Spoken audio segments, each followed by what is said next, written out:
വിദ്യാർത്ഥികൾക്ക് കുറഞ്ഞ നിരക്കിൽ യാത്ര ചെയ്യാൻ അവസരമൊരുക്കിയിരിക്കുന്ന വിദ്യാപാസ് നിർത്തലാക്കി കൊച്ചി മെട്രോ. പുതിയ അധ്യയന വർഷത്തിലേക്ക് പാസ് വാങ്ങാൻ വിദ്യാർത്ഥികൾ എത്തിയപ്പോഴാണ് പദ്ധതി നിർത്തലാക്കിയത് പുറത്തറിഞ്ഞത്.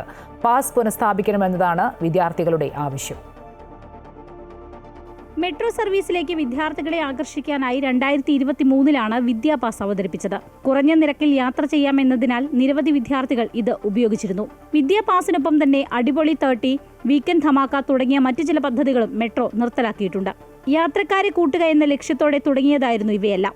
Common pass, Kochi one card, 125 day pass എന്നിവയാണ് ഇപ്പോൾ അവശേഷിക്കുന്ന പദ്ധതികൾ. അതേസമയം കൊച്ചി വൺ കാർഡ് വിദ്യാർത്ഥികൾക്ക് പ്രയോജനപ്പെടുത്താം.